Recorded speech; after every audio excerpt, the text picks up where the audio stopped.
Hello friends, welcome to physics time. तो आज हम करते हैं हमारा next topic magnetic effects of current. इसके कुछ क्वेश्चंस को प्रैक्टिस करेंगे जो आपको एच टेट DSSB या किसी भी एग्जाम्स में थोड़े भी बेनिफिशियल हो, तो that would be a great effort कि आपको कुछ तो काम आया। तो जो अभी तक हमने है काफ़ी वीडियोस कर ली हैं, इलेक्ट्रोस्टैटिक्स, रेडियो एक्टिविटी। तो मैंने इसकी प्लेलिस्ट बनाई है PGT फिजिक्स प्रैक्टिस क्वेश्चन के नाम से। आप वहाँ से भी चेक कर सकते हो, सारी वीडियोस मिल जाएंगी आपको वहाँ। और कोई भी जो 2016, 2018 और 2019 की जो एचटेट के पेपर्स हैं वो भी सॉल्व हैं, उन्हें भी आप प्लेलिस्ट से चेक कर सकते हो। एंड फर्दर अभी हम यहाँ से कंटिन्यू करते हैं। फर्स्ट क्वेश्चन है, if a current is pass in A spring. अगर किसी स्प्रिंग के अंदर से करंट को पास करेंगे तो क्या होगा? उस स्प्रिंग में मैग्नेटिक प्रॉपर्टीज आएंगी जिसकी वजह से वो एक दूसरे को अट्रैक्ट कर लेंगी। तो वो स्प्रिंग जो है वो कॉम्प्रेस हो जाएगा, तो it gets compressed. Second question, एक यूनिफॉर्म इलेक्ट्रिक फील्ड है और यूनिफॉर्म मैग्नेटिक फील्ड है, सेम डायरेक्शन में पॉइंट कर रहे हैं। उस फील्ड में सेम डायरेक्शन में हमने क्या कर दिया, एक इलेक्ट्रॉन छोड़ दिया, तो इलेक्ट्रॉन के साथ क्या होगा? देखो, जो इलेक्ट्रिक फील्ड है वो इस तरह जा रहा है, यानी कि इस साइड पॉजिटिव है, इस साइड नेगेटिव है। यहाँ पे आपने एक इलेक्ट्रॉन छोड़ दिया, उसे मूव करना पड़ रहा है आगे। वो पहले ही एक्सेलरेटेड इलेक्ट्रॉन था, उसे छोड़ दिया बीच में।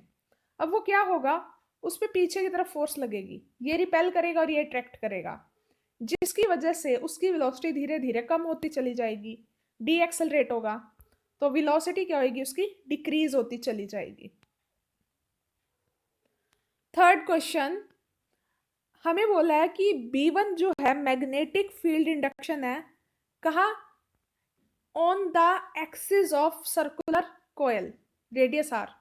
कोई सर्कुलर कॉयल ली है, उसकी एक्सिस है, उसका रेडियस है कैपिटल R। कुछ दूर डिस्टेंस पे R√3 पे हमने मैग्नेटिक फील्ड इंडक्शन निकाली, वो थी B1, और उसके सेंटर पे निकाली तो वो थी B2। तो दोनों का रेशो बताना है, तो इसके लिए फॉर्मूला यूज होता है ये है हमारा किसका formula? Circular coil at axis वाला। अब इसमें बोला है कि सबसे पहले x की वैल्यू कितनी दी है? √3r। पुट करवा दो, तो यहाँ से B1 थी वो वैल्यू, मैग्नेटिक फील्ड इंडक्शन को B1 बोला इन्होंने, B1 आ गया। तो यहाँ से B1 की वैल्यू आ गई दिस, इक्वेशन 1। दूसरे में बोला इन्होंने कि जब वो सेंटर पे था, सेंटर पे यानी कि x की वैल्यू कितनी होगी? 0, और मैग्नेटिक फील्ड B की वैल्यू होगी B2। दोनों को इक्वेशन में पुट करवाया, पुट करवा के हमारे पास वैल्यू आ गई दिस। दोनों का B1 और B2 का रेशियो लिया तो हमारे पास आ गया 1:8। ये हो गया आंसर। इसमें बस एक फॉर्मूला पता होना चाहिए और ये पता होना चाहिए कि कहाँ पे क्या पुट करना है।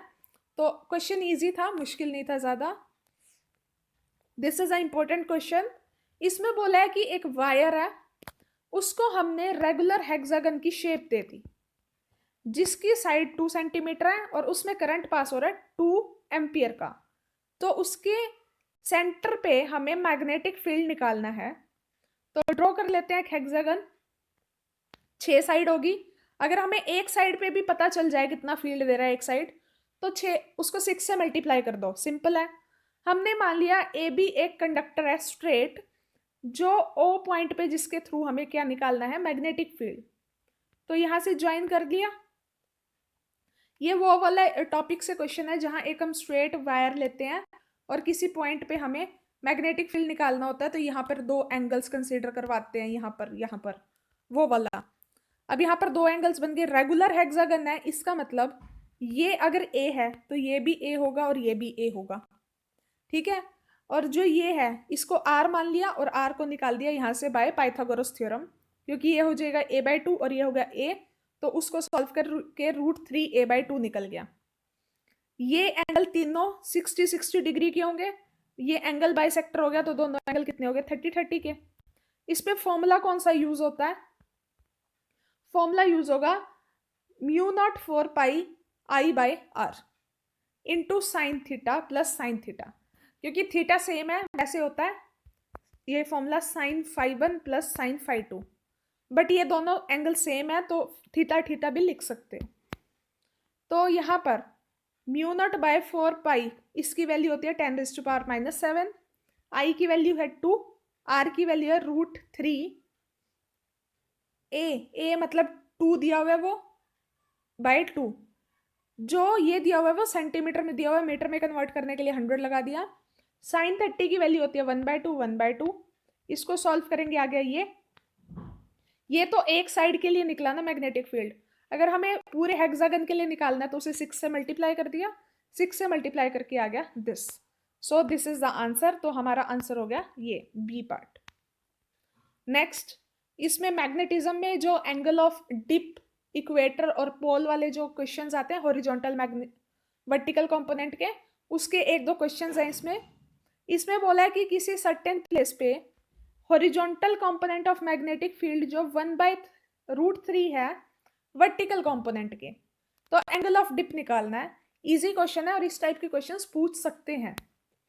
इसमें हमें बस ये पता होना चाहिए कि वर्टिकल कंपोनेंट और हॉरिजॉन्टल कंपोनेंट कैसे लिखे जाते हैं। हॉरिजॉन्टल कंपोनेंट लिखा जाता है BH से, वो होता है B cos theta. Vertical component लिखा जाता है BV से, वो होता है B sin थीटा। क्वेश्चन के अकॉर्डिंग क्या बोला हुआ है, BH is equal to 1/√3 BV।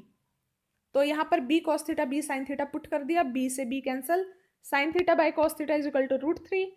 तो टेंजेंट थीटा क्या आ गया, √3 के इक्वल। √3 कहाँ पर वैल्यू होती है 60 डिग्री पे, तो थीटा कितना आ गया 60 डिग्री या फिर π/3।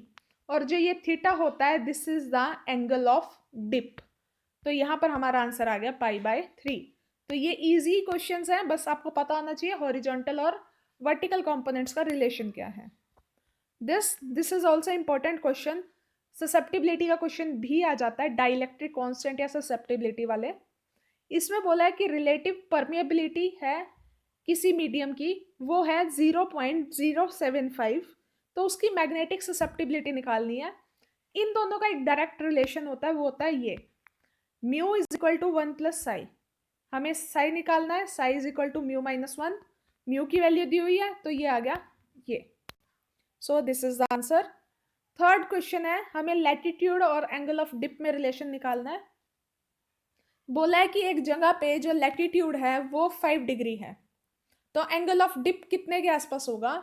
जो एंगल ऑफ डिप होता है वो ऑलमोस्ट डबल होता है जो उसका लैटिट्यूड है उस जगह का। तो angle of dip is equal to theta, तो theta is equal to 2 lambda. Lambda angle of latitude को बोलते हैं 5 डिग्री को, तो 2 × 5 होगा 10 डिग्री।